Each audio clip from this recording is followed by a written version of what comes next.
Coming up next on the Jeff Crilley Show, we'll talk to a former football star who's gone from defensive end to making some serious tackles in the liquor industry. That's next.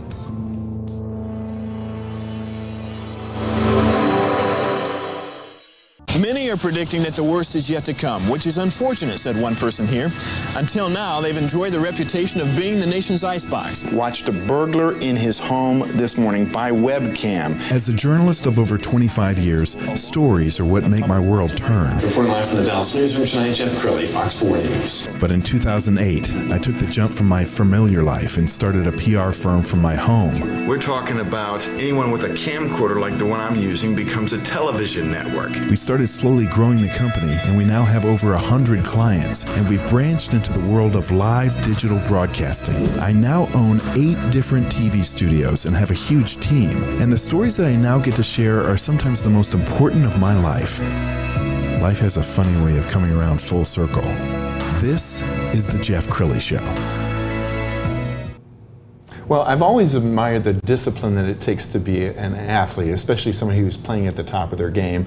My guest today, Bryce Cottrell, he is the owner and founder of Noble Wolf Vodka. You actually were a football star, University of Texas, and you made the transition from football to vodka. But discipline plays a big role in that, doesn't it? Oh no, for sure. Playing at the University of Texas, of course, taught me a great deal about, just being on time, work ethic, and many other lifelong lessons that I take to business on a day-to-day basis, of course. All right, you got to tell me about how this popped into your brain. You just wake up one morning and say, I'm gonna go into the liquor industry? Honestly, yes and no. So I was on a plane going to Iowa State to play a game, of course. And I was sitting next to Malik Jefferson and my boy Breckenhager was sitting behind us and everything. And I was watching Entourage on the plane. It's my favorite TV show. I saw how Turtle made Avion, so I said, if he can do it, why can't I? But with Avion and everything, of course. So my friend Brecken behind me and Malik were like, yeah, man, why don't you just try it? What's the worst that can happen? So I get off the plane, do some research about vodka, of course, just because I didn't really know how it was made at the time or what goes into it, of course. So from there, man, I put an ad on Craigslist for a chemist. One guy returned my call. I met him at Five Guys, bought him a burger, and I was like, hey, man, I want to create the first super vodka in the world made from a grapefruit. He comes back 4 days later, and I was like, okay, well, here you go. So I said, man, it's only right you want a piece of the company. He said no. So I paid him $80, bought him a burger at Five Guys again, I wrote him a recommendation letter, and he gave me the whole recipe. And that's literally how I got the company actually just kind of started and going. And I remember it was yesterday, man. I go into the dining hall, and the assistant AD comes up to me. I'm Arthur Johnson. He goes, "Hey, man." I'm like, "What's going on?" I'm freaking out, because the assistant AD's talking to you. I'm like, "Oh, well, what did I do wrong?" Started, backtracking. And he's like, "Hey, I heard you're starting a new vodka company. I heard it's pretty good and it's unique. Answer your phone at 2 o'clock." I was like, "Huh?" He was like, "Yeah, answer your phone at 2 o'clock." So I was like, "Why?" He's like, "Just you heard what I said." So lo and behold, 2 o'clock rolls around. The guy named Alan Dreeben gives me a call. He's the owner and founder of Republic National. He goes, "Hey, man, I heard you're starting an alcohol company. Heard it's very unique. Would you be part of my portfolio, Republic National?" And, Republic National is the largest distribution company in the country. They're 1 and 2 with Glaciers. And I was like, "Yeah, of course I do." Okay, cool. So we'll give you a shot. We'll have a people send your contract over and everything, and we'll go from there. And that's how I really got into the liquor industry. And when I actually met with Republic National, it's hilarious. They asked me 2 questions. The first question was, have you ever made alcohol before? Easy answer. No, not at all. The second question was, do you at least have $100,000 in marketing dollars? No one ever checks if you do or don't. So I was like, hell yeah, I do. I didn't have a dollar of it, man. So I love your chutzpah. Yeah, they gave me my first purchase order, and I took it to the bank out of finance. And I was able to get all the materials and glass and everything I needed to actually start off. Wow. And that's really how I got the company Noble Wolf going. And now you're in liquor stores in 8 different states. Just an amazing success story. Yeah. We're gonna actually taste this because it would be rude of me not to taste Bryce's Noble Wolf vodka brands. But first, I want to show a clip. It's an entertaining clip. Let's go ahead and roll that now. Well, the main thing you have to remember in life, you got to stay ready. That way you don't have to try to get ready. You understand what I'm saying? Money breeds money. Your dress attire, your car you drive, the house you live in, the people you associate with, that's your surroundings. That builds you up. Be you. Be you at all times. Okay. Appreciate it. Nice meeting you too. Hey, what do you go by? Most of my friends call me Mr. Normal. So you can call me Mr. Normal. Consider you as my friend.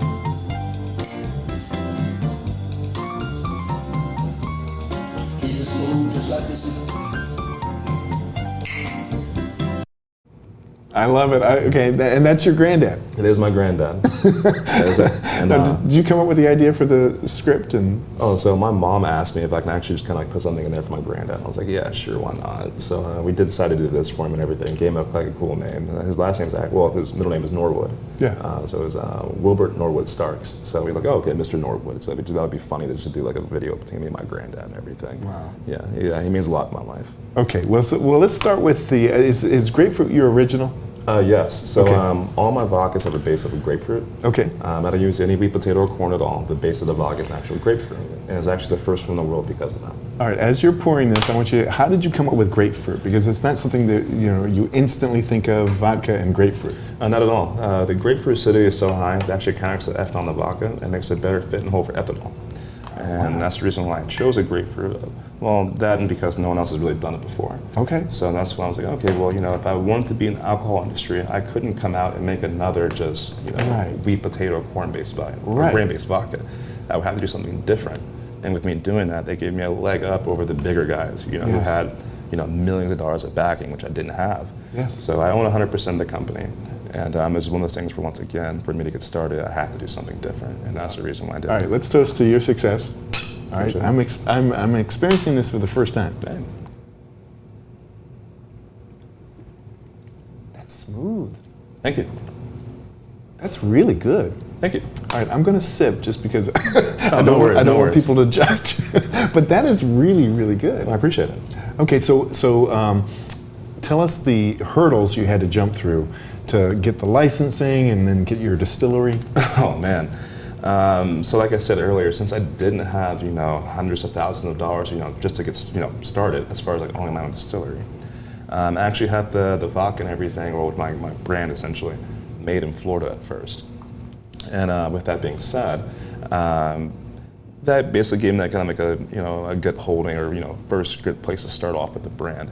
And as the company progressed throughout the first year, I made enough money to buy my own distillery up in Denton, Texas.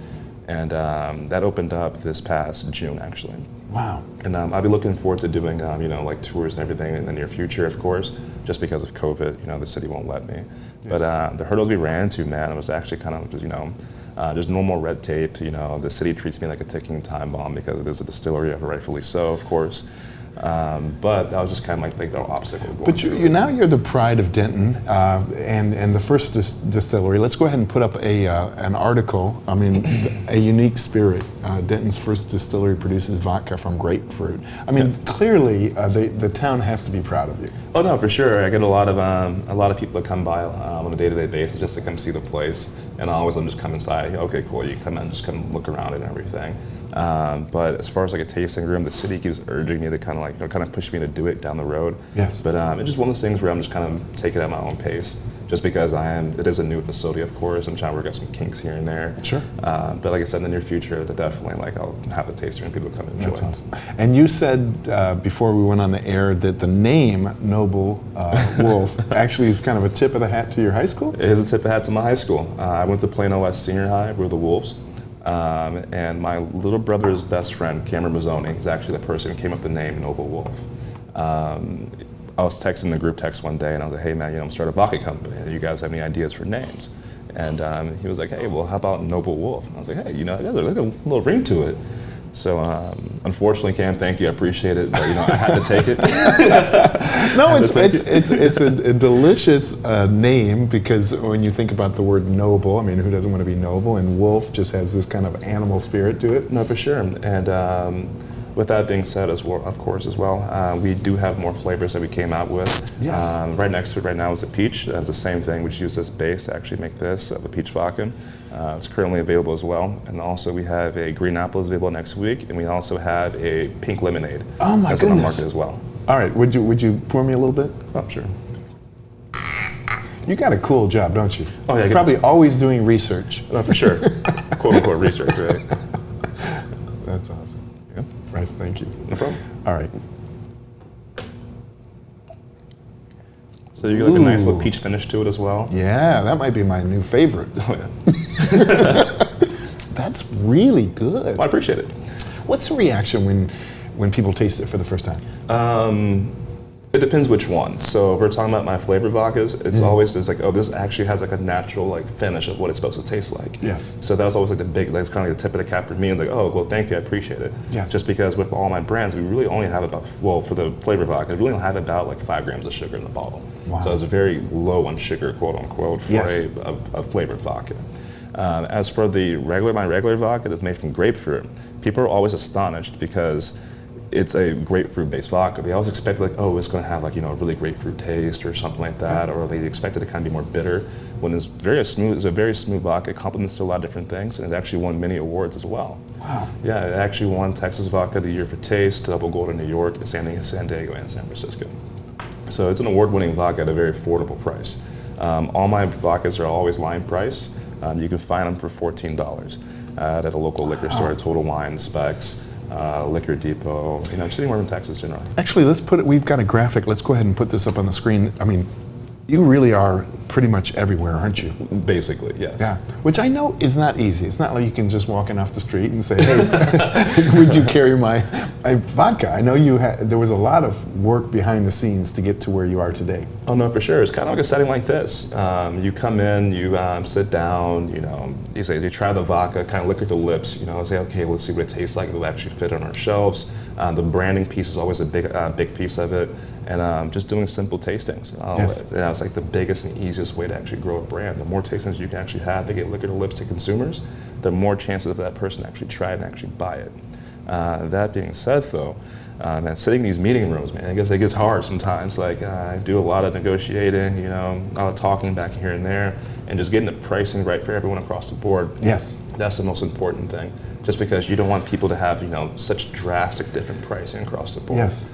Well, you're a great communicator, and I think that serves you well. I mean, to be a standout on the football field takes one piece of discipline and one muscle, and the ability to go into a room and come out with a big deal takes another muscle. No, for sure. And I thank the Moody college education every day. So, hey, communication majors, thank you guys, appreciate it. And there are so, famously, we hear about the Tito's success story, and George Clooney, I think, sold his liquor company for $1 billion or something like that. So there are those stories, and I think you're well on your way. No, for sure. Down the line, if it gets to that point, it's kind of hard to say no to that kind of number or figure. Yes. But I like to keep it for my sake, just to pass on to my family down the road, or my kids' they can take over. Let me be an old man in the back. There you go. Just be bitter, mad all the time. Yell at people. Bryce, you are an amazing guest. We're going to have you back again soon. Let's go ahead and put the website up so we can give people a way to get a hold of Bryce. NobleWolfVodka.com is the website. Bryce Cottrell, thank you so much for coming on the show. No, thank you. Thank you for having me. You bet. That's it for now. We'll see you next time. Thank you.